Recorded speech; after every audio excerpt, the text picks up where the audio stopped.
Hello friends, now we are starting the chapter number 1 of the subject cost and management accounting और chapter का नाम है Introduction to Cost and Management Accounting.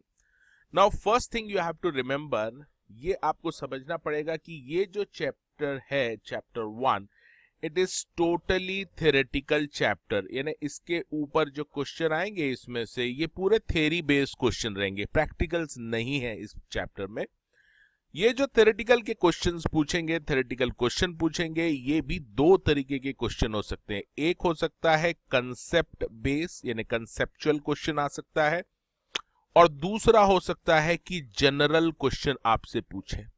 When I से conceptual question, इसका मतलब वो based हो सकता है डेफिनेशन पे या टर्म्स जो यूज हुई हैं इस चैप्टर में उसके ऊपर रह सकता है। For example costing, costing is a term, ये इन्होंने डिफाइन किए इस चैप्टर में, इसके ऊपर क्वेश्चन आ सकता है कि what do you mean by the term costing. Similarly यहां पर कुछ जनरल टाइप के क्वेश्चन भी पूछे जा सकते हैं। For example objective of cost accounting, तो ये ऑब्जेक्टिव क्या हो गया, एक जनरल क्वेश्चन हो गया है, ऑब्जेक्टिव ऑफ कॉस्ट अकाउंटिंग। या फिर आपसे पूछ सकते हैं कि benefits of cost accounting. So these are the general. अब आपको ये चैप्टर कैसे पढ़ना है तो वो आप ध्यान से समझ लीजिए। जहां जहां हम टर्म्स पढ़ेंगे यानी कंसेप्ट, वो आपको अच्छे से समझनी है। और जहां तक जनरल क्वेश्चंस का सवाल है, वो अगर आपने एक बार भी अगर उसको ध्यान से देख लिया तो it will be sufficient. But concept में आपको ध्यान से समझना पड़ेगा वो कंसेप्ट को, क्योंकि उसके ऊपर क्वेश्चन अगर आता है तो अगर आपको समझ में आ गया होगा वो कंसेप्ट तो ही आप उसका आंसर दे पाएंगे। Before we start the chapter, ये आपके लिए बहुत इंपॉर्टेंट है जानना कि ये जो कॉस्ट अकाउंटिंग हम पढ़ रहे हैं इसकी शुरुआत कब हुई थी और कैसे हुई थी। तो यहां पर हम देखने वाले हैं इवोल्यूशन ऑफ कॉस्ट अकाउंटिंग। तो सबसे पहले आप देखिए 18th सेंचुरी में इंडस्ट्रियलाइजेशन स्टार्ट हुआ था, यानी बड़े लेवल पर प्रोडक्शन जो होता है वो स्टार्ट हुआ था 18th सेंचुरी में। और मेजर जो प्रोडक्शन थे वो टेक्सटाइल्स थे और रेलवेज। यहां पर इंडस्ट्रियल रिवॉल्यूशन स्टार्ट हो गया था 18th सेंचुरी में, और इसी के साथ कॉस्टिंग कंसेप्ट की शुरुआत हो चुकी थी। तो इसका मतलब 18th सेंचुरी में जो बड़े लेवल का प्रोडक्शन था, इंडस्ट्रियलाइजेशन जिसे बोल सकते हैं, वो स्टार्ट हो चुका था 18th सेंचुरी में। इसके बाद अगर हम देखें तो 1875 का जो पीरियड था, 1875 में कॉस्ट के ऊपर और फोकस बढ़ने लगा और कंसेप्ट इवॉल्व हुआ प्राइम कॉस्ट का। प्राइम कॉस्ट का मतलब है मेन कॉस्ट, यानी सबसे जो मेन एक्सपेंडिचर है वो आइडेंटिफाई करने की शुरुआत हो गई थी 1875 में। जो इंडस्ट्रियलिस्ट थे उन्होंने मेन कॉस्ट क्या है वो निकालना स्टार्ट कर दिया था। धीरे धीरे समय जैसे जैसे आगे बढ़ता गया, 1880 से लेके 1925 का जो पीरियड था, इसमें अब इंडस्ट्रियलिस्ट अलग अलग तरह के प्रोडक्ट बनाने लगे थे। यानी एक इंडस्ट्री में कई तरह के प्रोडक्ट्स बनने लगे थे which were having a complex design, बहुत ही कॉम्प्लिकेटेड डिजाइन्स थे जिनके। इसके एग्जाम्पल है ड्यूपॉन्ट एंड जनरल मोटर्स, ये एक ऑर्गेनाइजेशंस थी ये जिन्होंने अलग अलग तरह के प्रोडक्शन स्टार्ट किए थे। और यही एक पीरियड था 1880 से 1925 का, जब फिजिकल स्टैंडर्ड को रिप्लेस कर दिया गया कॉस्ट स्टैंडर्ड से। कॉस्ट स्टैंडर्ड्स की शुरुआत हो गई थी 1880 से 1925 के बीच। अब ये फिजिकल स्टैंडर्ड का मतलब है कि फॉर एग्जांपल अगर कोई आप कार बना रहे हैं तो ये कार कैसी बननी चाहिए, ये तो हो गया आपका फिजिकल स्टैंडर्ड। लेकिन ये कार बनाने के लिए मैक्सिमम कितना खर्चा करना है, how much should be the expenditure, तो ये स्टार्ट हो गया था स्टैंडर्ड कॉस्टिंग का कंसेप्ट। यानी ये कार बननी चाहिए, ऐसी बननी चाहिए, ये तो हो गया फिजिकल स्टैंडर्ड की इस तरह की कार बननी चाहिए। लेकिन ये कार बनाने के लिए आपका जो मैक्सिमम एक्सपेंडिचर है यानी स्टैंडर्ड कॉस्ट है वो कितनी होनी चाहिए, ये कंसेप्ट भी इवॉल्व हो गया था 1880 से लेके 1925 के बीच। और यही वो पीरियड था जब 1913 में मिस्टर जे.एल. निकोलसन ने एक बुक पब्लिश की थी जिसका नाम था cost accounting theory and practice. ये जो बुक पब्लिश हुई थी ये न्यूयॉर्क में पब्लिश हुई थी और ये एक तरह से बैकबोन माना जा सकता है जो कॉस्ट अकाउंटिंग की आज जो हम मॉडर्न कॉस्ट अकाउंटिंग पढ़ रहे हैं उसकी यहां से शुरुआत हो गई थी 1913 से by publishing the book of cost accounting theory and practice. धीरे धीरे ये टाइम और बढ़ता गया और during the World War 1 and World War 2 importance जो था कॉस्ट अकाउंटिंग का वो बहुत ही ज्यादा बढ़ चुका था। यानी अब जो प्रोडक्शन हाउसेस थे वो अपना एक्सपेंडिचर के ऊपर बहुत ज्यादा ध्यान रखने लगे थे, कॉस्ट अकाउंटिंग के ऊपर उनका फोकस बढ़ चुका था और उसका मेन रीजन था कि वर्ल्ड वॉर 1 और वर्ल्ड वॉर 2 के समय जो गवर्नमेंट अपनी जरूरत के लिए जो प्रोडक्ट्स परचेस करती थी और वो प्राइस पे करती थी वो थी कॉस्ट प्लस कॉन्ट्रैक्ट। यानी गवर्नमेंट को अगर कोई भी इक्विपमेंट खरीदना है इंडस्ट्रियलिस्ट से तो वो उसको जो पेमेंट करती थी वो करती थी कॉस्ट उसकी कितनी है plus small amount of profit on that. तो मान लीजिए एक कार गवर्नमेंट खरीदना चाहती है किसी इंडस्ट्रियलिस्ट से, मैन्युफैक्चरर से, तो गवर्नमेंट का जो पेमेंट का सिस्टम था वो था कॉस्ट। यानी इस कार को बनाने में आपको कितना खर्चा लगा। मान लीजिए ये कार बनाने के लिए 5 लाख रुपए का खर्चा हुआ है तो इंडस्ट्रियलिस्ट को वो पहले बताना पड़ता था कि how much was the expenditure, what was the cost and उसके साथ उसको प्रॉफिट भी दिया जाता था, कॉस्ट के ऊपर थोड़ा सा प्रॉफिट। और इस तरह से गवर्नमेंट परचेस करती थी कोई भी प्रोडक्ट या इक्विपमेंट अगर उसको चाहिए रहता था पब्लिक से तो वो इस तरह से परचेस किया करती थी। तो क्योंकि cost plus profit concept start हो चुका था वर्ल्ड वॉर 1 और 2 के समय, तो यहां पर कॉस्ट कैलकुलेशन का इंपॉर्टेंस बढ़ चुका था।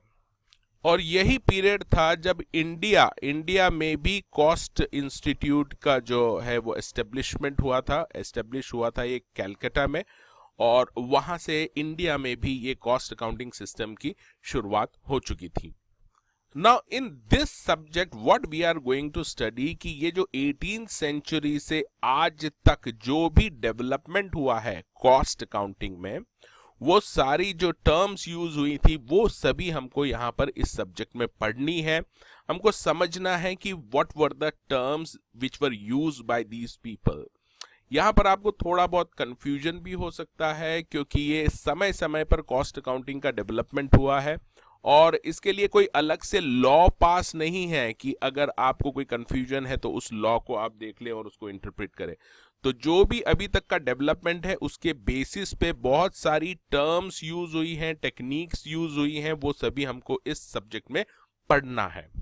अब सबसे पहले जो हम देखने वाले हैं वो कुछ इंपॉर्टेंट टर्म देखने वाले हैं जिसमें आती है कॉस्ट का मतलब क्या होता है, उसके बाद costing, then cost accounting and then cost accountancy. इन टर्म्स के ऊपर भी एग्जाम में क्वेश्चंस आते हैं।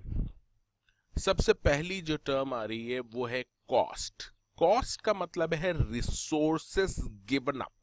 जो रिसोर्सेस आपने खर्च कर दिए हैं किसी चीज को पाने के लिए या किसी सर्विस को लेने के लिए, अवेल करने के लिए, उन रिसोर्सेस को जितना आपने रिसोर्सेस खर्च किया है उसी को हम कॉस्ट बोलते हैं। तो कीवर्ड पे आपको यहां पर ध्यान रखना है क्योंकि एग्जाम में वो काफी इंपॉर्टेंट रहेगा। रिसोर्सेस गिवन अप याद रखना है आपको, टू एक्वायर सम गुड्स और avail some services. For example अगर आपने कोई अम्ब्रेला परचेस किया है, आपने परचेस किया है और ये जो अम्ब्रेला परचेस किया है इसके लिए आपने लेट्स से 200 रुपीज पे किए हैं, तो the cost of this umbrella will be 200 rupees. ये तो हो गया हमारा general concept of cost. Now let's C CIA में लंदन यानी cost institute of management accounting जो लंदन है उसने इसको कैसे डिफाइन किया है कॉस्ट को, इसके ऊपर भी क्वेश्चन आता है एग्जाम में। So this institute has defined the cost as the amount of expenditure, यानी आपने कितना खर्च किया है, चाहे वो एक्चुअल एक्सपेंडिचर हो या नोशनल, इसके बारे में हम देखेंगे एक्चुअल और नोशनल क्या होता है। incurred on or attributable to a specified thing or activity, यानी आपने कोई पर्टिकुलर थिंग के लिए कितना एक्सपेंडिचर किया है, amount of expenditure incurred will be treated as cost। For example, ये एक पर्सन है, इस पर्सन ने ये अम्ब्रेला को मैन्युफैक्चर किया, यानी इसने प्रोड्यूस किया है इस अम्ब्रेला को। इस पर्सन के लिए इसकी जो एक्चुअल कॉस्ट है, cost of producing umbrella can be let's say 150 rupees. अब ये 150 में क्या क्या आ रहा है, this is the amount of expenditure. इसमें आ गया है आपका जो मेटल यूज हुआ है इस अम्ब्रेला में, मेटल जो रॉड यूज हुई है या और भी तरह के जो स्ट्रिप्स यूज हुए हैं मेटल के, वो, इसके अलावा जो क्लॉथ यूज हुआ है, कपड़ा जो इसके लिए यूज हुआ है, उसकी कॉस्ट इंक्लूडेड है, ये हैंडल की कॉस्ट इंक्लूडेड है। तो इस तरह से टोटल इसकी कॉस्ट आ रही है 150, यानी इसने ये अम्ब्रेला बनाने के लिए ये इतना खर्चा किया है। मेटल के ऊपर लेट से 50 रुपए किया है, इसके बाद क्लॉथ है 50 रुपए का, और बाकी का जो अदर एक्सपेंडिचर है वो 50 रुपए का है। अब यहां पर वर्ड यूज हुआ है एक्चुअल एंड नोशनल। एक्चुअल का मतलब है एक्चुअल में जो इसने पे किया है इस पर्सन ने इस अम्ब्रेला को मैन्युफैक्चरिंग करते समय, वो तो हो गया आपका actual cost, actual expenditure.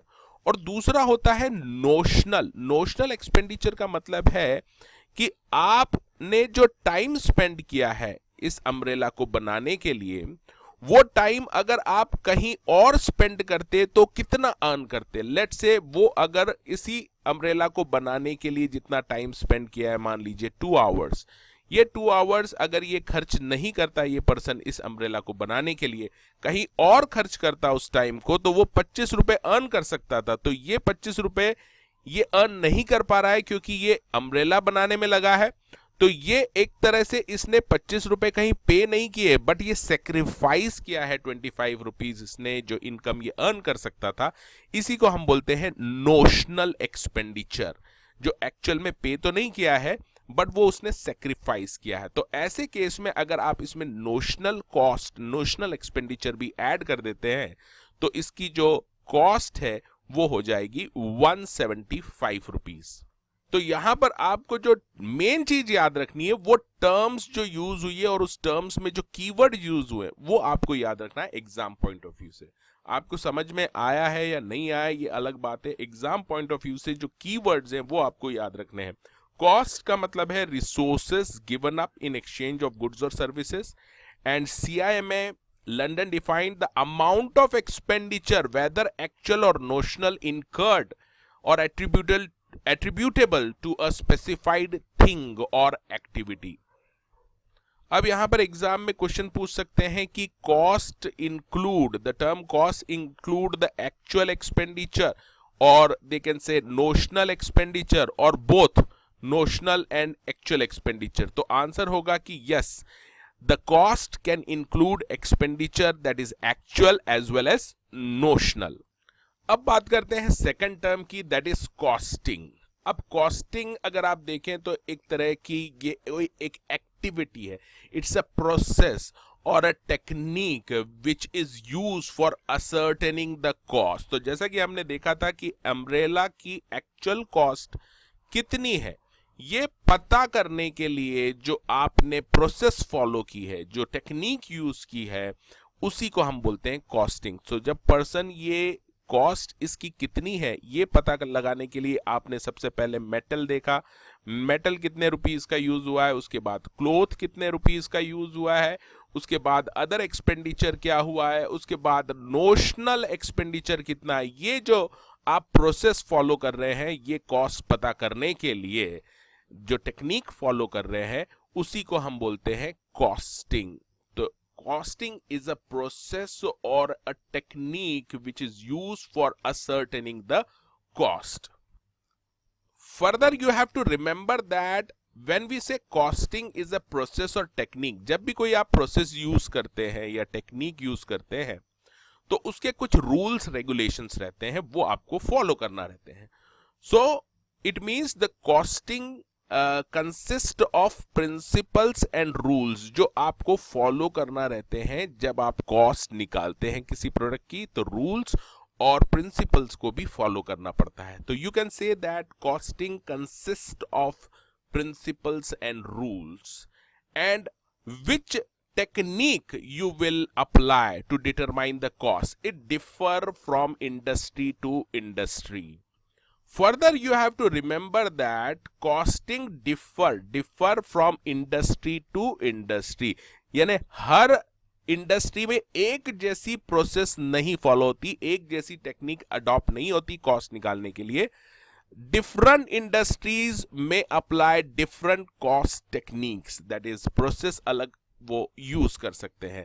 So costing basically it differs from industry to industry. A industry, B industry और सी इंडस्ट्री है, तो तीनों इंडस्ट्रीज में जो कॉस्टिंग है वो अलग अलग हो सकती है। इसका मतलब जो प्रोसेस है कॉस्ट निकालने की या टेक्निक यूज कर रहे हैं वो अलग अलग हो सकती है अलग अलग इंडस्ट्री में। अब बात करते हैं कॉस्ट अकाउंटिंग की। अब आप देखिए कॉस्ट अकाउंटिंग अगर आप देखें तो इसमें कॉस्ट वर्ड यूज हुआ है और अकाउंटिंग भी यूज हुआ है। सो बेसिकली कॉस्ट अकाउंटिंग जो है it is a specialised branch, it's a branch of accounting. तो कॉस्ट अकाउंटिंग सबसे पहले आपको याद रखना है, it's a specialised branch of accounting and which deals with the ascertainment of the cost. यानी कॉस्ट पता लगाने के लिए जो आप प्रोसेस फॉलो करते हैं वो कवर होता है कॉस्ट अकाउंटिंग में, which involves classification, accumulation, assignment and control of cost. अब ये चारों वर्ड्स आपको याद रखने हैं। So cost accounting involve classification, accumulation, assignment and control of cost. CAAC ये वर्ड याद रखना है, एग्जाम पॉइंट ऑफ व्यू से आपको ये याद रखना है, ये पूछा जा सकता है कि what cost accounting involve. So it involves classification, accumulation, assignment and control of cost. इसके बाद अगर हम देखें कि how CIMA London has defined this term cost accounting, इसके ऊपर क्वेश्चन आता नहीं है, आ चुका है, ये पूरी डेफिनेशन एग्जाम में पूछी जा चुकी है। So CIMA defined the cost accounting as the establishment of budget, standard cost and actual cost. यानी आप जब बजट फिक्स करते हैं, स्टैंडर्ड कॉस्ट फिक्स करते हैं या एक्चुअल कॉस्ट फिक्स करते हैं ऑफ ऑपरेशन, प्रोसेस, एक्टिविटी और प्रोडक्ट। तो कोई भी प्रोडक्ट बनाने के लिए या प्रोसेस के लिए या ऑपरेशन के लिए जब कभी भी आप कोई बजट फिक्स करते हैं, स्टैंडर्ड कॉस्ट फिक्स करते हैं या एक्चुअल कॉस्ट पता लगाते हैं और इसी के साथ एनालाइज करते हैं and analyse the variance, profitability and और the social use of the funds, then it is called cost accounting.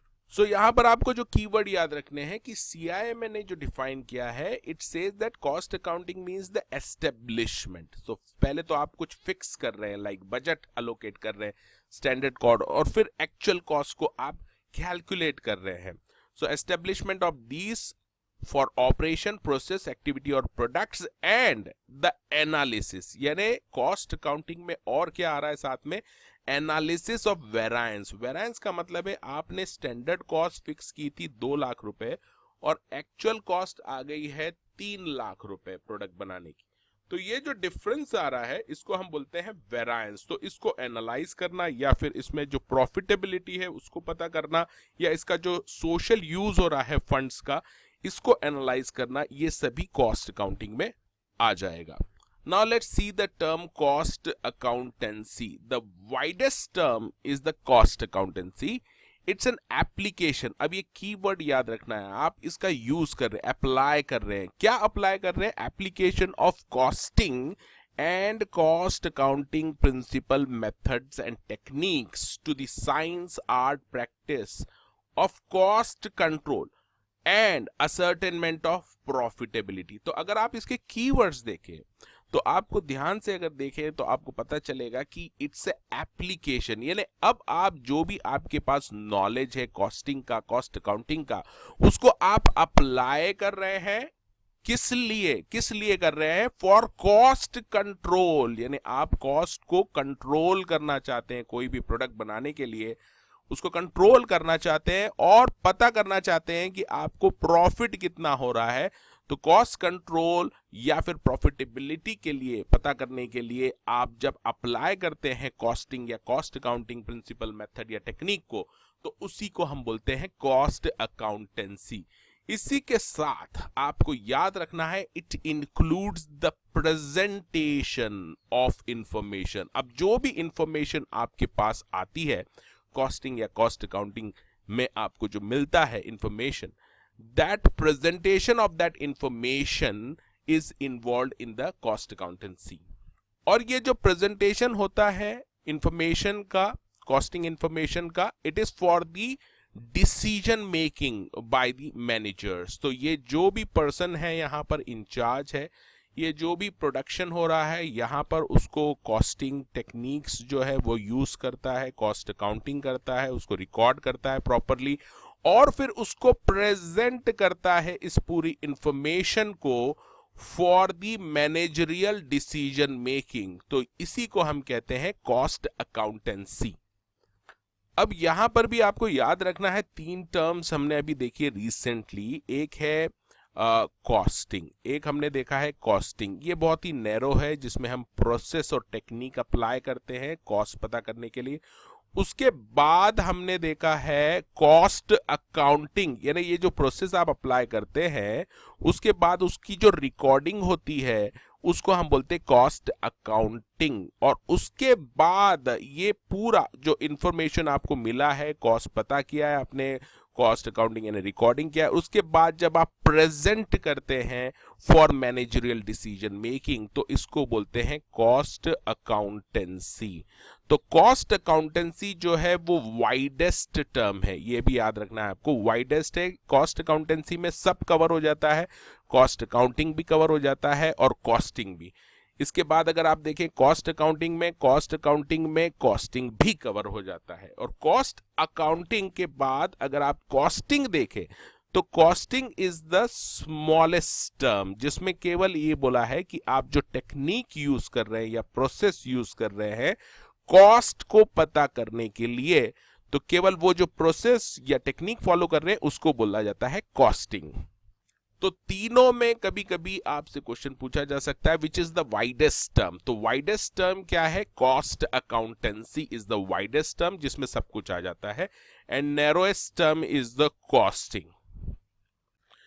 Now we are going to see the different classification of cost, यानी कॉस्ट को कई तरीके से classify किया है और इसके ऊपर क्वेश्चन आने की चांसेस बहुत ही ज्यादा है एग्जाम में। यहां पे सबसे पहले हम डिटेल हेड्स देखेंगे जिसके बेसिस पे कॉस्ट को क्लासिफाई किया जा सकता है, तरह तरह की क्लासेस में क्लासिफाई किया जा सकता है कॉस्ट को, और उसके बाद एक एक करके हर तरह के क्लासिफिकेशन को हम डिटेल में देखेंगे। तो यहां पर आपको केवल क्लासिफिकेशन के ऊपर ध्यान देना है कि किस बेसिस पे किस तरह से कॉस्ट को क्लासिफाई किया गया है। तो सबसे पहले देखते हैं टाइम बेसिस पे, यानी कॉस्ट को हम टाइम बेसिस के हिसाब से क्लासिफाई कर सकते हैं, historical cost and pre determined cost. दूसरा है नेचर और एलिमेंट के हिसाब से भी कॉस्ट को हम क्लासिफाई कर सकते हैं on the basis of nature और element of cost, and these classification are material cost, labor cost and overheads। ये बहुत ही इंपॉर्टेंट है, ये हम डिटेल में इसको देखेंगे आगे।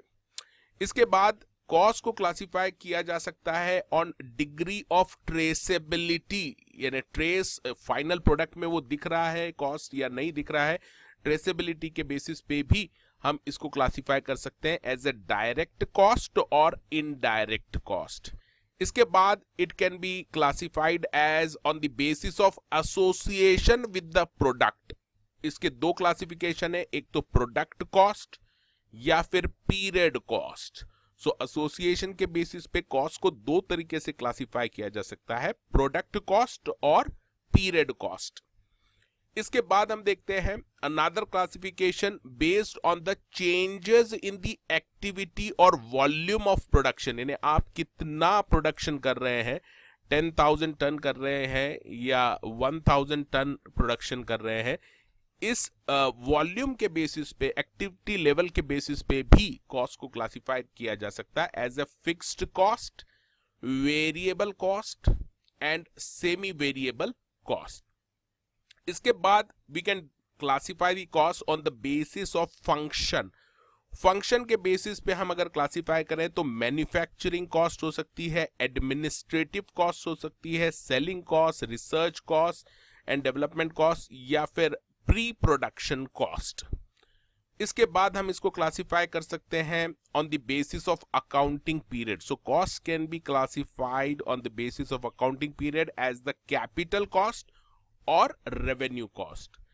Then it can be classified on the basis of controllability, क्या आप उस कॉस्ट को कंट्रोल कर सकते हैं या नहीं कर सकते। इसके बेसिस पे भी दो तरह की क्लासिफिकेशन है, कंट्रोलेबल कॉस्ट और दूसरा है नॉन कंट्रोलेबल कॉस्ट।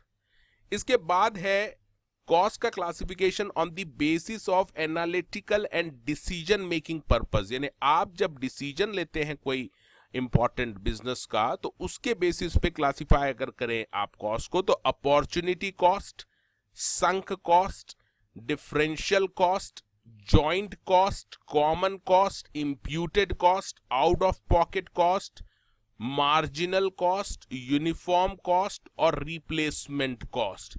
ये भी क्लासिफिकेशन बहुत ही इंपॉर्टेंट है जिसके ऊपर एग्जाम में क्वेश्चन आ सकते हैं, इसको भी हम डिटेल में देखेंगे बाद में। और इसके अलावा अदर क्लासिफिकेशन है like conversion cost, traceable cost, normal cost, avoidable cost, unavoidable cost and total cost. So these are the various classification of the cost. So all of these classification we are going to study one by one. अब इस particular classification के ऊपर भी exam में question आ सकता है, like which of the following is not a classification of cost on the basis of function। तो यहां पर आपको ए में ऑप्शन दे दिया मैन्युफैक्चरिंग, दूसरा एडमिनिस्ट्रेटिव, तीसरा सेलिंग दे दिया और चौथा कैपिटल दे दिया है। तो अब ये जो कैपिटल है ये classification is not on the basis of function, तो यहां पर आपका आंसर हो जाएगा D. So I advise you कि ये जो मेन क्लासिफिकेशन और उसका सब क्लासिफिकेशन है इसको आप एक बार कागज पर लिख के देखिए, पेपर पर लिख के देखिए, जिससे कि आपको ये याद रहे एग्जाम तक। अब हम यहां पर देखने वाले हैं सबसे पहला classification, that is classification on the basis of time. Time के हिसाब से कॉस्ट को दो पार्ट्स में डिवाइड करा जा सकता है, दैट इज क्लासिफाई किया जा सकता है। एक है हिस्टोरिकल कॉस्ट, हिस्ट्री नाम से ही समझ में आ रहा है कि जो हो चुका है उसकी बात चल रही, हिस्टोरिकल कॉस्ट, एंड दूसरा है प्री डिटरमिन्ड कॉस्ट। अब सबसे पहले देखिए, historical cost means cost ascertained after they are incurred. तो ऐसी कॉस्ट जो ऑलरेडी हो चुकी है उसको आप पता कर रहे हैं तो इसको बोला जाता है हिस्टोरिकल कॉस्ट। फॉर एग्जांपल, अगर आपको एक कार मैन्युफैक्चरिंग करनी थी, वो कार मैन्युफैक्चरिंग आप कर चुके हैं, so already you have manufactured the car and now you are finding out how much is the cost. तो अब इसमें क्या क्या खर्चा हुआ है ये पता कर रहे हैं, तो इसको हम बोलेंगे हिस्टोरिकल कॉस्ट। तो ऐसी cost which has already incurred उसको हम बोलेंगे हिस्टोरिकल कॉस्ट। दूसरी तरफ है pre determined cost. Pre determined cost का मतलब है कि वो कॉस्ट जो हम प्रोडक्शन स्टार्ट होने के पहले ही निकाल लेते हैं, यानी यहां पर प्रोडक्शन होने वाला है कार का और इस पॉइंट ऑफ टाइम पे आपने इसकी कॉस्ट निकाली है कि ये कार बनाने में कितना खर्च होगा। अब ये जो एस्टिमेट के बेसिस पे भी आप कर सकते हैं, यानी ये जो कार बनाने वाले हैं आप, इसको आप इसकी आप कॉस्ट निकाल सकते हैं एस्टिमेटेड बेसिस। एस्टिमेटेड बेसिस यानी मान लीजिए ये 5 लाख रुपए इसकी कॉस्ट आएगी। सो this is just an estimate, आप अनुमान लगा रहे हैं कि ये कॉस्ट बनाने में हमको 5 लाख रुपए लगेंगे। सो यहां पर ज्यादा डिटेल स्टडी नहीं होती, प्रोडक्शन स्टार्ट होने के पहले ही हम एक फिगर लेते हैं कि ये कॉस्ट बनाने में हमको इतना खर्चा हो सकता है। सो दैट जो खर्चा हो रहा है, जो फिगर आ रहा है, that is called estimated cost. दूसरी तरफ एक और प्री डिटरमिन्ड कॉस्ट होती है जिसको बोला जाता है स्टैंडर्ड कॉस्ट। अब नाम से ही आपको क्लियर है कि यहां पर कुछ स्टैंडर्ड ऑलरेडी सेट कर दीजिए किए हुए हैं। फॉर एग्जाम्पल कि ये कार जो आप बना रहे हैं, बनाने वाले हैं, इसके ऊपर क्या क्या प्रोसीजर्स फॉलो करने पड़ेंगे, क्या क्या प्रोसेसेस फॉलो करनी पड़ेगी और हर प्रोसेस का क्या क्या खर्चा रहेगा। तो इस हिसाब से टाइम मोशन स्टडी आप बोल सकते हैं या किसी भी तरह से साइंटिफिक एनालिसिस करके आपने पता किया है कि इसकी जो कॉस्ट है वो है 4,50,000। सो 4,50,000 इज द स्टैंडर्ड कॉस्ट। अब ये आपने पूरी स्टडी करके बनाया है कि ये कार बनाने के लिए ये प्रोसेसेस फॉलो करनी पड़ेगी और हर प्रोसेस का इतना खर्चा होगा। सो this is called the standard cost. Standard cost is also a pre determined cost, यानी प्रोडक्शन स्टार्ट होने के पहले ही हम उसको फिक्स करते हैं स्टैंडर्ड कॉस्ट को। स्टैंडर्ड कॉस्ट में जो प्रोसीजर फॉलो होता है वो सबसे पहला है कि setting up of the standard, यानी स्टैंडर्ड फॉलो सेट करते हैं हम कि ये कार बनाने के लिए ये प्रोसीजर्स फॉलो करना पड़ेगा, ये मटेरियल लगेगा, इसका इतना खर्चा आएगा, that is the standard cost. इसके बाद हम इसको कंपेयर करते हैं विद द एक्चुअल, यानी मान लीजिए 4,50,000 इज द स्टैंडर्ड कॉस्ट और ये कार बनने के बाद हमको पता चला कि इसकी जो एक्चुअल कॉस्ट है वो है 6 लाख रुपए। So this is the actual cost. Now we compare this actual cost with our standard cost. That is the comparison with the actual. And then we try to analyze the causes of variation. तो ये जो variation आया है 1,50,000 rupees आपको ज्यादा खर्च करने पड़े, ये वेरिएशन क्यों आया है, reason we try to find out the reason for this. Maybe जो पार्ट्स आपने यूज किए हैं उसके प्राइजेस बढ़ चुके होंगे उस वजह से, या आपका प्रोडक्शन में डिले हो गया होगा इस वजह से आपकी ये कॉस्ट बढ़ गई है। तो यहां पर हम वेरिएशन क्यों हुए हैं ये पता करते हैं और बाद में करेक्टिव एक्शन लेते हैं, and then we take the corrective action on the basis of reasons we come to know about the causes of variation. Now we will see another classification of cost on the basis of nature or element. मैंने बताया था ये बहुत ही important है। It is the pillar of the costing system. Nature और element के basis पे जो हमने cost को classify किया है, that is very very important. So on the basis of nature or element, we can classify cost into 3 parts. First is material cost. Second is the labor cost and third is the expenses. अब ये पूरा concept समझने के लिए we will take one example. मान लीजिए आपके पास steel की शीट है, there is a steel sheet. ये स्टील की शीट है और ये जो स्टील की शीट है इसको आप मशीन की मदद से, you will use the machine and you will convert this steel sheet into tube. Steel की जो ट्यूब्स होती हैं उसमें आप कन्वर्ट कर रहे हैं। ये ट्यूब्स जगह जगह यूज होती है, मोटर बाइक्स में भी यूज होती है हैंडल्स वगैरह बनाने में। So what we are doing, we are converting this sheet, ये जो स्टील की शीट है इसको हम किस में कन्वर्ट कर रहे हैं, स्टील की ट्यूब में। अब ये जो मैन्युफैक्चरिंग हो रही है वो मान लीजिए दिस इज द प्रीमाइसेस जहां पे ये मैन्युफैक्चरिंग हो रही है।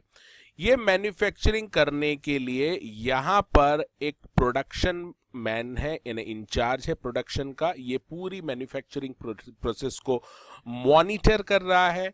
दूसरी तरफ यहां पर एक वॉचमैन भी है जो इस प्रीमाइसेस की को वॉच कर रहा है, यानी रखवाली कर रहा है यहाँ पर।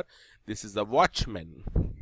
अब ये जो प्रीमाइसेस है यहाँ पर ट्यूबलाइट्स लगी है, ये ट्यूबलाइट्स लगी है जिससे कि प्रोडक्शन सफर ना हो नाइट में भी, और ये मशीन जो है, ये जो मशीन है, इसमें एक पावर का भी कनेक्शन है, यानी आप इलेक्ट्रिसिटी सप्लाई कर रहे हैं इस मशीन को और उसकी मदद से, उस पावर की मदद से ये मशीन चल रही है और स्टील शीट को ट्यूब में कन्वर्ट कर रही है।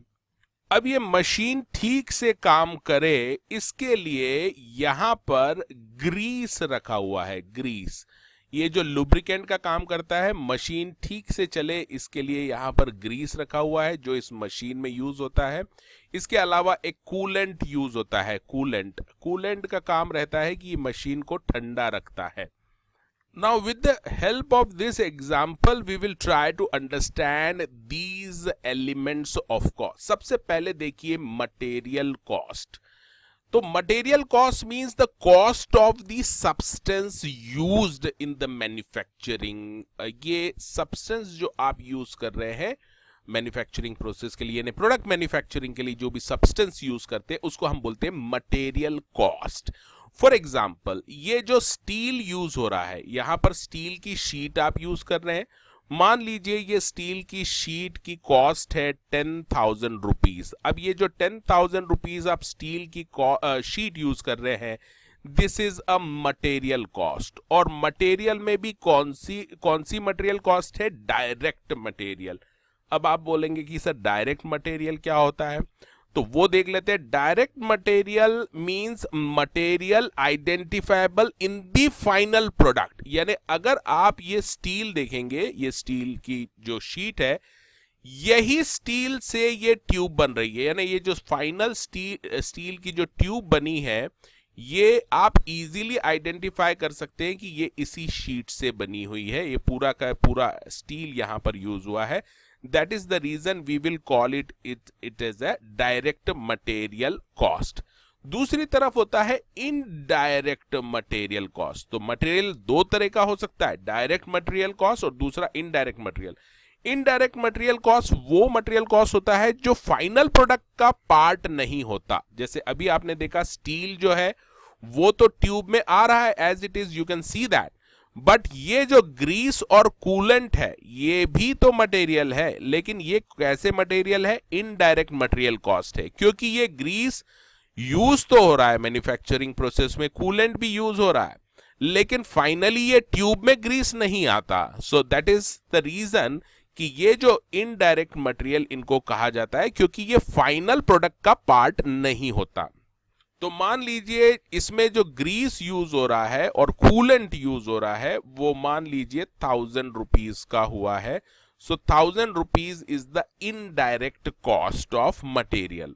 तो अभी हमने देखा material cost is the cost of substance used in the manufacturing of the product, and it can be of two type, direct material cost and indirect material. Direct material cost वो cost होती है, वो material की cost जो final product में दिखता है, you can C in the final product, you can identify in the final product, जैसे कि स्टील की शीट जो फाइनल प्रोडक्ट में दिखती है स्टील।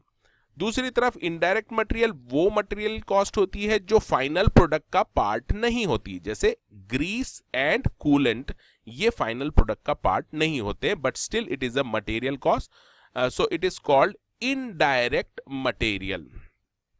अब हम बात करेंगे लेबर कॉस्ट। तो मटेरियल कॉस्ट समझ में आ गया है आपको, अब हम देखते हैं लेबर कॉस्ट।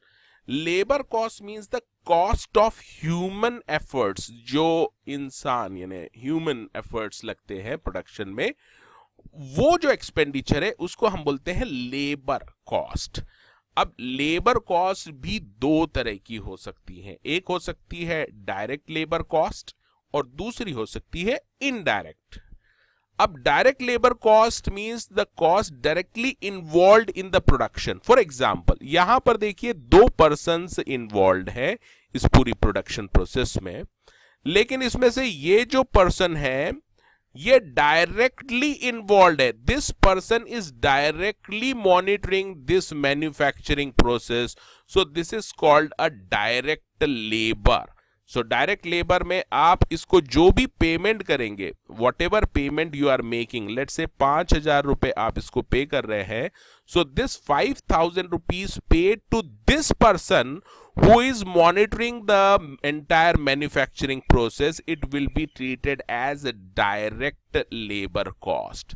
Whereas दूसरी तरफ आप इधर देखेंगे, ये वॉचमैन है, ये वॉचमैन डायरेक्टली प्रोडक्शन में इन्वॉल्व नहीं है, but he is assisting the production. ये डायरेक्टली इन्वॉल्व नहीं है, बट इनडायरेक्टली ये असिस्ट कर रहा है प्रोडक्शन प्रोसेस को. तो whatever payment you are making to this watchman, let's say 2,000 rupees you are making a payment to this watchman, so this will be the indirect labor cost. इसको हम बोलेंगे indirect labor cost, क्योंकि ये person को जो भी आप पे कर रहे हैं इस पर्सन को, this person is not directly involved in the manufacturing. Now the third element of the cost is expenditure, यानी वो खर्चा जो मटेरियल नहीं है एंड लेबर कॉस्ट नहीं है. So other than material and labour cost, whatever expenditure you incur for production, it will be treated as expenditure. और ये जो एक्सपेंडिचर है ये भी दो तरीके का हो सकता है, direct expenditure and indirect expenditure. सबसे पहले हम देखेंगे डायरेक्ट एक्सपेंडिचर. अब देखिए यहां पर ये जो मशीन चल रही है, ये मशीन किसकी वजह से चल रही है? पावर की वजह से. We are supplying the power to this machine और इसी की वजह से प्रोडक्शन हो रहा है. Suppose the cost of the power supplied is 3,000 rupees. ये 3,000 का खर्चा आया है आपको पावर सप्लाई करने के लिए इस मशीन को. So this is called the direct expenditure because it is directly related to the production. दूसरी तरफ यहां पर आप देखेंगे ट्यूब लाइट्स भी लगी है, लाइट्स लगी है. ये लाइट्स जो है ये असिस्ट कर रही है, इसको हम बोल सकते हैं इलेक्ट्रिसिटी का एक्सपेंडिचर. मान लीजिए इलेक्ट्रिसिटी का एक्सपेंडिचर है आपका 500 रुपीज.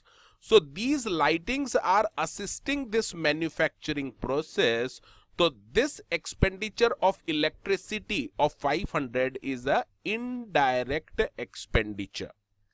Now, अभी जो हमने ये तीन कंसेप्ट देखे हैं, that is classification of cost on the basis of nature और एलिमेंट. इसमें हमने देखा है मटेरियल कॉस्ट, लेबर कॉस्ट और एक्सपेंसेस, और इसी में हमने देखा है direct material, direct labour and direct expenses. इसी कंसेप्ट से निकलता है एक और concept that is called prime cost. Prime cost means the cost which is a direct material, direct labor and direct expenditure. तो जो डायरेक्ट कॉस्ट होती है मैन्युफैक्चरिंग की, डायरेक्ट मटेरियल, लेबर और एक्सपेंडिचर, उसको हम बोलते हैं प्राइम कॉस्ट. फॉर एग्जांपल यहां पे हम देखेंगे डायरेक्ट मटेरियल कितना यूज हुआ है. डायरेक्ट मटेरियल इज 10,000, तो 10,000 तो डायरेक्ट मटेरियल हो गया. डायरेक्ट लेबर कितना यूज हुआ है? 5,000 रुपीज का, तो 5,000 is direct labour. And direct expenditure कितना यूज हुआ है? 3,000 रुपीज का, सो 3,000 is the direct expenditure. So here the prime cost will be the total of direct material, direct labour and direct expenditure. तो total आ रहा है इसका 18,000 rupees. So this 18,000 rupees is the prime cost. दूसरी तरफ आता है overheads. Overheads का मतलब है other than direct material, labour and expenditure, यानी इनडायरेक्ट मटेरियल, लेबर और एक्सपेंडिचर को हम बोलते हैं overheads. Again you have to remember that institute of cost accountant of India ने प्राइम कॉस्ट को जो डिफाइन किया है वो कई बार आप डायरेक्ट मटेरियल और डायरेक्ट लेबर ही लेते हैं, direct material and direct labour. उसका रीजन ये है कि जो डायरेक्ट एक्सपेंडिचर है वो बहुत ही नॉमिनल रहता है नॉर्मली मैन्युफैक्चरिंग कंसर्न्स में. तो इसलिए जो इंस्टीट्यूट है मॉडर्न प्रैक्टिस ये फॉलो कर रहे हैं कि जो प्राइम कॉस्ट है it is a total of direct material and direct labour. तो कहीं कहीं आप प्राइम कॉस्ट जब आप देखेंगे तो प्राइम कॉस्ट में आप दो चीजें लेंगे, direct material and direct labour cost. But technically अगर आप देखें तो इसमें तीनों इन्वॉल्व रहते हैं, direct material, direct labour and direct expenditure. Now let's see the classification on the basis of degree of traceability to the product. For example, आप दो तरह के प्रोडक्ट्स मैन्युफैक्चर कर रहे हैं, product A and product B. So this is department 1, ये एक department 1 है जहां पर ए प्रोडक्ट मैन्युफैक्चर हो रहा है, एंड दिस इज डिपार्टमेंट 2 जहां पर बी प्रोडक्ट मैन्युफैक्चर हो रहा है.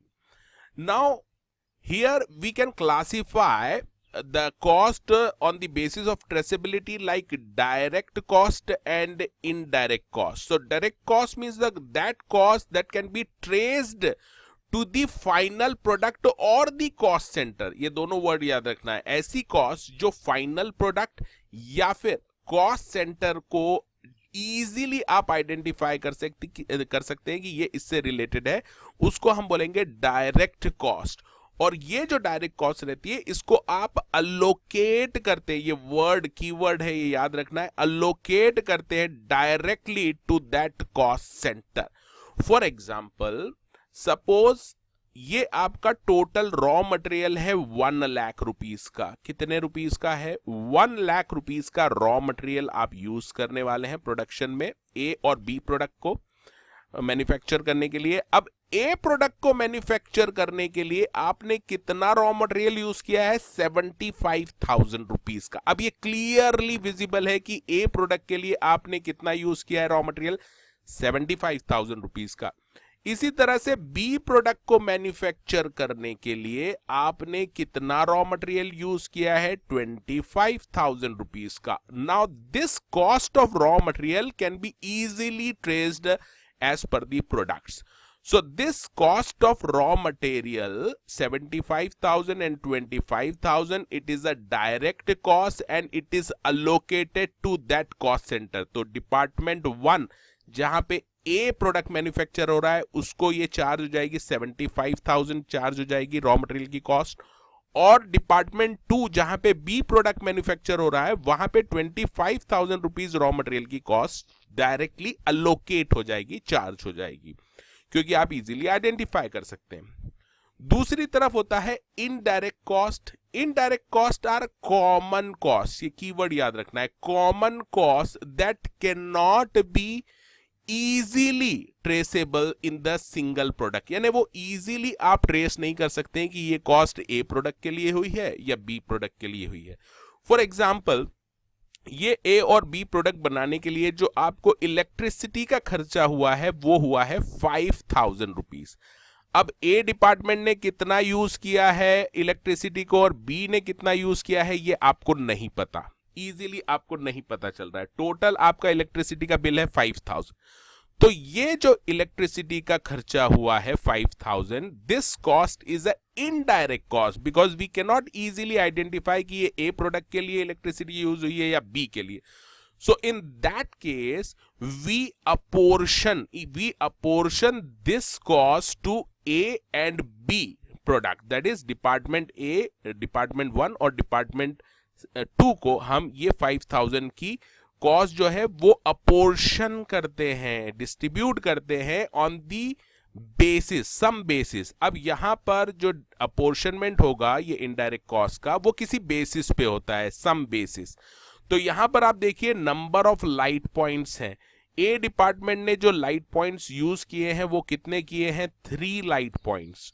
और बी डिपार्टमेंट ने कितने किए हैं? 2 लाइट पॉइंट्स यूज किए हैं. तो ये जो 5,000 है इसमें से टोटल में से 3,000 आप अपोर्शन कर देंगे, अलोकेट नहीं बोल रहा हूं मैं, वर्ड याद रखना है कीवर्ड, अपोर्शन कर देंगे on the basis of light points. 3,000 आपने अपोर्शन कर दिए हैं ए डिपार्टमेंट को, यानी डिपार्टमेंट 1 को जो ए प्रोडक्ट मैन्युफैक्चर कर रहा है, और 2,000 depending on the number of light points, यहां पर 2 थे, 2 लाइट पॉइंट्स यूज हुए हैं, तो 2,000 रुपीज आपने कहां अलोकेट कर दिए हैं? बी प्रोडक्ट के लिए, दैट इज डिपार्टमेंट 2 को. This is the apportionment of indirect cost. अब इसमें जो क्वेश्चन आ सकता है ध्यान से देख लेना, यहां पर डायरेक्ट कॉस्ट जो होती है वो हमेशा अलोकेट होती है, डायरेक्टली अलोकेट होती है उस कॉस्ट सेंटर को. whereas indirect cost is a portion to different product or cost center on some basis. जैसे यहां पर इलेक्ट्रिसिटी की कॉस्ट को हमने नंबर ऑफ लाइट पॉइंट्स जो यूज हुए उसके बेसिस पे अपोर्शन किया है. Now let's see the cost classification on the basis of association with the product. यानी कोई प्रोडक्ट अगर आप मैन्युफैक्चर कर रहे हैं तो ये कॉस्ट जो है ये इससे रिलेटेड है प्रोडक्ट से या फिर इससे रिलेटेड नहीं है, यानी ये टाइम पीरियड से रिलेटेड है या फिर प्रोडक्ट से रिलेटेड है, इसके बेसिस पे भी क्लासिफिकेशन किया है कॉस्ट का. So there are two classification based on the association with the product. First is product cost and second is period cost. Let's see the product cost. Product cost means which is traceable. ये word याद रखना, which is traceable to the product and included in the inventory value. So it includes basically the direct material, direct labor and all manufacturing overhead. इसका मतलब ये जो factory है आपकी, ये फैक्ट्री है, ये आपका अकाउंट्स डिपार्टमेंट है और ये बाकी के डिपार्टमेंट है. ये जो फैक्ट्री की कॉस्ट है, factory cost, whether it is a direct material, direct labor or it may be a factory overhead, all are associated to the product. So this factory cost will be treated as product cost. And this product cost is used for inventory valuation. जो finally आप balance sheet जब prepare करते हैं तो उसकी जो inventory का जो valuation रहता है उसके लिए कॉस्ट कंसीडर करते हैं, वो है प्रोडक्ट कॉस्ट. दूसरी तरफ है period cost. Period cost is incurred on the basis of time such as rent. Rent तो आपको देना ही पड़ेगा चाहे वो आप प्रोडक्शन करें या ना करें. Similarly salaries to regular employees has to be paid whether there is a production और not. So this is related to time. So basically the period cost is incurred to make sure that the business is in running conditions. For example, selling and distribution and administrative cost are period cost. It is essential to keep the business running. तो यहाँ पर company का एक showroom है, ये आपका selling distribution में आ जाएगा. So this cost you have to incur whether there is a production or not. So this is included in the period cost. इसके ऊपर जो क्वेश्चन आ सकता है उसमें यहां पर इस पॉइंट पे आपको फोकस करना है, used in the inventory valuation. So product cost is basically used in the inventory valuation. इसके ऊपर क्वेश्चन आ सकता है. सिमिलरली आपसे पूछा जा सकता है कि वेदर सेलिंग एंड डिस्ट्रीब्यूशन और administrative cost is a product cost और a period cost. So you have to write it is a period cost. Now let's see another classification of cost which is based on the changes in activity or volume of production. So there are three major classification which are based on the activity or volume level of production. First is the fixed cost, second is the variable cost and third is the semi variable cost. सबसे पहले हम fixed cost को देखेंगे. Fixed cost नाम से ही clear है, it is a cost incurred for the period and it is unaffected by the level of activity. चाहे आप कुछ मैन्युफैक्चर करें या न करें, ये जो कॉस्ट रहती है फिक्स कॉस्ट, ये it remain fixed for that period. For example ये आपकी प्रीमाइसेस है, यहां पर प्रोडक्शन होने वाला है and the rent of the premises is 10 lakh rupees per annum. Now whether you manufacture anything or not, this rent you have to pay. So this is a fixed cost. So here the rent of a factory is a fixed cost. On the other hand, if you see the variable cost, नाम से ही clear है कि जो vary होती है with the output, changes in the output. So it is directly proportionate. ये important keyword है. It is directly proportionate to the output. For example, direct material and direct labor is a example. These are the examples of variable cost. For example, direct material is 10 rupees per unit and direct labor is 5 rupees per unit. Now you have to note here that this variable cost is always expressed in terms of unit. Per unit में हम इसको express करते हैं. जैसे यहाँ पे direct material लगेगा 1 unit. अगर आपको कोई प्रोडक्ट की बनानी है 1 यूनिट, तो आपको मटेरियल कितना लगेगा 10 rupees per unit and direct labour कितना लगेगा 5 rupees per unit. So this is a variable cost. अगर आप केवल 1 यूनिट मैन्युफैक्चर करते हैं तो आपकी जो वेरिएबल कॉस्ट है वो 15 रुपीज हो गई है. And if you manufacture 10 units then the cost will be into 10, that is 150 rupees. इसका मतलब वेरिएबल कॉस्ट इंक्रीज होती है as per the output, directly proportionate रहती है with the level of output.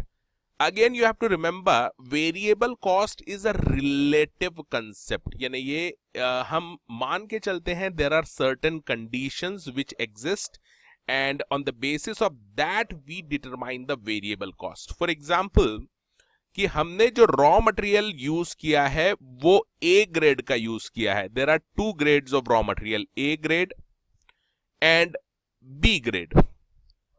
तो अज्यूम करते हैं कि हम रॉ मटेरियल ए ग्रेड का यूज करने वाले हैं जिसकी की कॉस्ट कितनी है 10 रुपीज जो पर यूनिट कंज्यूम होगा हमारा मैन्युफैक्चरिंग में.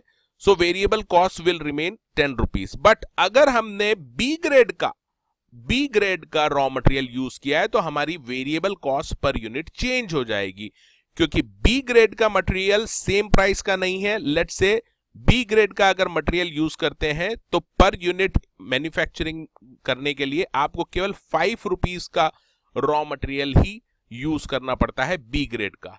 So this is what they से इट्स अ रिलेटिव कंसेप्ट. यानी हम मान के चलते हैं कि there is a certain type of raw material you are using and certain type of labour you are using, and on the basis of that condition you determine the variable cost. If there is a change in certain circumstances, यानी conditions में अगर change होता है, यानी अगर आप raw material की quality change करते हैं तो वेरिएबल कॉस्ट भी चेंज हो जाएगी. सिमिलरली अगर क्वालिटी ऑफ लेबर आप चेंज करते हैं, स्किल से अनस्किल या सेमी स्किल यूज करते हैं, अगेन वेरिएबल कॉस्ट चेंज हो जाएगी. तो ये इसके ऊपर भी क्वेश्चन आ सकता है कि variable cost is a relative term और not. So yes, it is a relative term. इसके बाद हम बात करते हैं सेमी वेरिएबल कॉस्ट. अब नाम से ही क्लियर है सेमी वेरिएबल है, यानी इसमें दोनों कंपोनेंट होते हैं. It's a combination of both fixed as well as variable cost. So it although changes with the change in output, but it do not change in direct proportion to the output. जैसे हमने यहां पर variable cost देखा था, अगर 1 unit बना रहे हैं तो 15 रुपए और 10 यूनिट बना रहे हैं तो इंटू 10 कर दिया था तो 150, डायरेक्टली प्रोपोर्शनल था. यहां पर ये जो सेमी वेरिएबल है ये चेंज तो होती है but it is not directly proportionate to the level of output. अब सेमी वेरिएबल कॉस्ट का हम एग्जांपल ले लेते हैं. सपोज एक फैक्ट्री है और इस फैक्ट्री की जो कैपेसिटी है, इस फैक्ट्री की कैपेसिटी है 1 लाख यूनिट प्रोड्यूस करने की कैपेसिटी है और आपको दे रखा है कि इसकी जो मेंटेनेंस कॉस्ट है, maintenance cost will be 1 rupee per unit of output plus 10,000 rupees extra maintenance cost आएगी for certain level of output. For example अगर 50,000 यूनिट आप बनाते हैं तो जो मेंटेनेंस कॉस्ट है वो कितनी है 1 रुपी पर यूनिट प्लस 10,000. लेकिन अगर आप 50 से 80,000 तक बनाते हैं, प्रोडक्शन करते हैं यूनिट का, तो मेंटेनेंस कॉस्ट कितनी बढ़ रही है, फिर एक्स्ट्रा 10,000 से बढ़ रही है. इसका मतलब total maintenance cost 20,000 plus 1 rupee per unit of output. इसी की तरह 80,000 से भी आप ज्यादा प्रोड्यूस करते हैं अप टू 1 लाख, तो आपका जो टोटल कॉस्ट है मेंटेनेंस का वो हो जाएगा 30,000 रुपीज प्लस 1 रुपी पर आउटपुट. तो यहां पर हमने देखा कि ये जो मेंटेनेंस कॉस्ट है ये क्या है, सेमी वेरिएबल है. फॉर एग्जांपल 50,000 यूनिट अगर आप बनाते हैं, फॉर एग्जांपल 1 यूनिट अगर आप प्रोड्यूस करते हैं तो मेंटेनेंस कॉस्ट कितनी हो जाएगी, 10,000 तो होगी ही क्योंकि ये तो फिक्स्ड है, plus 1 rupee per unit of output, तो ये हो गई 10,001। इसी तरह से अगर आप 50,000 यूनिट मैन्युफैक्चर करते हैं तो 50,000 के लिए maintenance cost at the rate of ₹1 यानी 50,000 प्लस 10,000 यानी कितनी हो गई, 60,000 रुपीज। और अगर आप यूनिट एक और मैन्युफैक्चर करते हैं यानी 50,001 यूनिट मैन्युफैक्चर करते हैं तो इस केस में मेंटेनेंस कॉस्ट इमीडिएटली बढ़ जाएगी 10,000 और, यानी 10,000 और 10,000 यानी टोटल 20,000 हो जाएगी। 50,000 से ऊपर जैसे ही जाती है अप टू 80,000 ऑफ प्रोडक्शन, तो यहां पर ये प्रोडक्शन मेंटेनेंस कॉस्ट हो जाएगी 50,001 plus 20,000, that is 70,001 rupees. So if we see these differences between all the three costs, अगर हम कोई ग्राफ पे ये प्लॉट करें इनकी कॉस्ट, तो फिक्स कॉस्ट जो रहती है उसकी एक स्ट्रेट लाइन रहती है। This is a fix cost, this is a cost and this is output. So output बढ़ने के साथ फिक्स कॉस्ट चेंज नहीं होती, it remains fix. On the other hand, if you see variable cost, it increases with the increase in the output. So this is a variable cost, this is fixed cost. And as far as semi-variable cost is concerned, it increases, but it increases like zigzag manner में वो increase होती है, that is called semi-variable cost. But further you have to remember that fixed costs can further be classified into 4 categories. So what are those 4 categories? Let's see. Fixed cost can be further bifurcated in 4 categories. First is committed cost. Second is policy or managed cost. Third is discretionary cost. And the fourth is step cost. इसके ऊपर भी question आ सकता है exam में। What are the further 4 classification of fixed cost? Committed cost, policy और managed cost, discretionary cost and step cost. Now let's first see the committed cost. Commit आपने कर दिया है, नाम से ही क्लियर है, कमिटेड है, अब आप कुछ नहीं कर सकते इसमें, इसको कंट्रोल नहीं कर सकते। So basically committed cost is incurred for having or maintaining certain facilities and cannot be eliminated. So management almost has no discretion on this cost. यानी ये management के वश में नहीं रहता इसको कंट्रोल करना। For example rent of a building, यानी फैक्ट्री बिल्डिंग है उसका रेंट मैनेजमेंट को देना ही पड़ेगा, ये सारे ऑपरेशंस करने हैं। तो इंश्योरेंस कॉस्ट है वो भी सेफ्टी के लिए जरूरी है, so it can not be easily eliminated. दूसरी तरफ इन्होंने बोला है पॉलिसी और मैनेज्ड कॉस्ट। अब नाम से ही क्लियर है, पॉलिसी और मैनेज, जिसको मैनेज किया जा सकता है ऐसी कॉस्ट। और पॉलिसी यानी डायरेक्टली रिलेटेड है मैनेजमेंट की जो पॉलिसीज रहती है उसको इंप्लीमेंट करने के लिए जो कॉस्ट होती है उसको हम बोलते हैं मैनेज्ड कॉस्ट या policy cost. For example executive का डेवलपमेंट करना है या हाउसिंग का है प्लान, तो ये सारे पॉलिसी डिसीजंस है और मैनेजमेंट के ये डिस्क्रिशन के ऊपर रहता है कि ये कॉस्ट इनकर करें या ना करें। फॉर एग्जाम्पल पर्सनालिटी डेवलपमेंट करना है सारे एग्जीक्यूटिव्स का, उसके लिए कंपनी ने 10 लाख रुपीस स्पेंड किए हैं। So the management has a discretion over this cost whether it should be spent और not spent. Next is discretionary cost. अब ये थोड़ा सा आपको ध्यान से देखना पड़ेगा। ऊपर हमने देखा था पॉलिसी या मैनेज्ड कॉस्ट, यानी policy as a matter of policy वो मैनेजमेंट उसको ऊपर स्पेंड करता है, and here it is a discretionary, totally unrelated to business operation है। तो ये कीवर्ड याद रखना है डिस्क्रिशनरी कॉस्ट में, it is not related to the operations and results from a special policy decision. यानी ऊपर जो था वो नॉर्मल पॉलिसी डिसीजन था और यहां पर है स्पेशल पॉलिसी डिसीजन।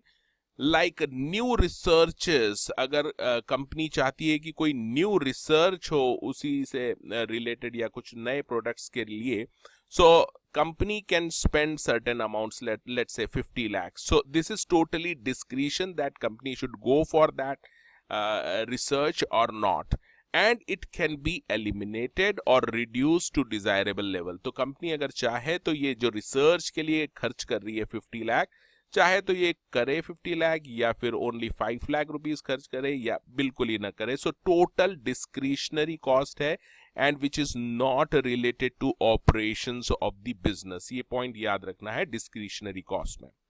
इसके बाद आता है स्टेप कॉस्ट. अब ये स्टेप यानी ये आपको इस तरह से समझ में आएगा, it is just like a steps. ये स्टेप में बढ़ती है. This cost increases in steps. So it is a constant, ये कीवर्ड याद रखना है, constant for a given level of output. For example, अगर आप 10,000 यूनिट मैन्युफैक्चर कर रहे हैं तो आपकी जो कॉस्ट है वो है 10,000 रुपीज. यानी 1 यूनिट से लेके 10,000 यूनिट आप कितनी भी मैन्युफैक्चर करें अप टू 10,000, आपकी ये कॉस्ट कितनी है 10,000 rupees. But the moment you crosses 10,000 up to 20,000, ये कॉस्ट आपकी कितनी हो जाती है 15,000 रुपीज. सो बेसिकली ये जो स्टेप कॉस्ट रहती है ये इंक्रीज होती है स्टेप्स में. जैसे यहां 10,000 थी, 10,000 के बाद जैसे ही आपने 10,000 का प्रोडक्शन क्रॉस किया, it suddenly increases to 15,000 and so on. इसका अगर आप एग्जांपल लें, फॉर एग्जांपल अगर आपको कुछ मैन्युफैक्चरिंग करना है और उसके लिए एक मशीन आपने हायर की है, ये मशीन की कैपेसिटी कितनी है 10,000 यूनिट मैन्युफैक्चर करने की है, और इसके लिए आपने रेंट दिया है 10,000 रुपीज का. अब इससे आप 1 यूनिट बनाए या 10,000 यूनिट बनाए, आपको 10,000 रेंट तो देना पड़ेगा मशीन का. But the moment you cross 10,000 यानी 10,000 से ज्यादा जैसे ही आप बनाना स्टार्ट करते हैं, let's say 11,000 you want to manufacture, you have to hire another machine और उसका रेंट है 5,000 रुपीज. सो यहां पर अप टू 10,000 आपका फिक्स था ये 10,000 रुपीज कॉस्ट. जैसे ही आपने 10,000 लेवल क्रॉस किया, नेक्स्ट 10,000 के लिए आपकी एडिशनल कॉस्ट कितनी हो गई है 5,000. सो this is called step cost. ये हमेशा स्टेप में बढ़ती है. It means it is constant for a given level of output. जैसे 10,000 यूनिट तक अगर आपको बनाना है तो ये कांस्टेंट है 10,000 रुपीज. लेकिन जैसे ही आप 10,000 क्रॉस करेंगे, 10,000 से 20,000, ये कॉस्ट चली जाएगी 15,000. 10,000 से 20,000 आउटपुट तक 15,000. So it will remain constant from 10,000 output to 20,000. So this is called step cost. Now let's see the classification of cost on the basis of function, that is functional classification. बहुत ही easy है ये. Manufacturing और production cost में classify किया है इसको, या फिर एडमिनिस्ट्रेटिव कॉस्ट, या फिर सेलिंग एंड डिस्ट्रीब्यूशन कॉस्ट, और रिसर्च एंड डेवलपमेंट कॉस्ट, और pre production cost. All these are the types of functional classification of cost. तो सबसे पहले देखिए मैन्युफैक्चरिंग एंड प्रोडक्शन कॉस्ट. तो यहां पर मान लीजिए आपकी फैक्ट्री है, यहां पर प्रोडक्शन हो रहा है, मैन्युफैक्चरिंग हो रहा है. All cost incurred in this department, manufacturing जहां पर हो रहा है, it will be treated as manufacturing और प्रोडक्शन कॉस्ट. इसी के साथ यहां पर आपका ऑफिस है, एडमिनिस्ट्रेटिव ऑफिस है, यहां पर अकाउंटेंट बैठते हैं, एचआर के लोग बैठते हैं, like that. So this will be treated as office, and whatever cost which is related to this office will be treated as administrative cost. इसके बाद आती है सेलिंग एंड डिस्ट्रीब्यूशन. सेलिंग और डिस्ट्रीब्यूशन, मान लीजिए यहां पर आपका एक सेल्स डिपार्टमेंट है, सेल्स और मार्केटिंग, और यहां पर आपकी शोरूम्स हैं, शोरूम्स की जो कॉस्ट है, ये सभी कॉस्ट आपकी आ जाएगी सेलिंग एंड डिस्ट्रीब्यूशन कॉस्ट में. इसके अलावा आता है रिसर्च एंड डेवलपमेंट कॉस्ट. ये इंपॉर्टेंट है, इसको आप समझ लीजिए. यहां पर आपका एक सेपरेट डिपार्टमेंट है जहां पर आप रिसर्च करते हैं और डेवलप करते हैं न्यू आइडियाज को या न्यू प्रोसेसेस को. So whenever you incur any expenditure for incurring for new ideas or process or products by experiment and implementing such results on commercial basis, then whatever you incur expenditure on this research and development, it will be treated as research and development cost. इसके बाद last classification में जो last cost है that is pre production cost. ये भी important है, नाम से आपको क्लियर हो जाता है प्री प्रोडक्शन, यानी प्रोडक्शन स्टार्ट होने के पहले की cost. When ever a new factory started या फिर न्यू प्रोडक्ट अगर आप लॉन्च कर रहे हो, नई फैक्ट्री आप ओपन कर रहे हो या फिर न्यू प्रोडक्ट आप लॉन्च कर रहे हो, there may be certain trial runs. ये वर्ड आपको याद रखना है, कीवर्ड ट्रायल रन्स होते हैं, यानी एक बार आप करके देखते हैं पूरा प्रोडक्शन की ठीक क्वालिटी का बन रहा है या नहीं बन रहा है.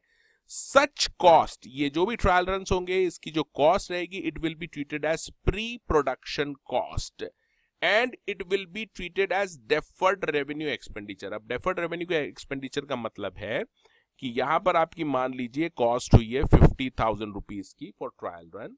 ये आप इस पीरियड में न चार्ज करके इसको आने वाले पीरियड में, यानी फ्यूचर प्रोडक्शन जो होगा आपका, उसमें ये चार्ज करेंगे. So they are charge to the cost of future production. इसके ऊपर भी क्वेश्चन आ सकता है. So pre production cost will be charge on cost of future production.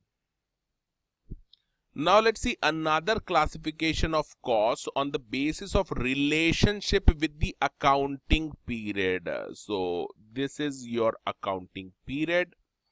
ये 1 period, ये period 2, ये period 3, ये period 4 and so on.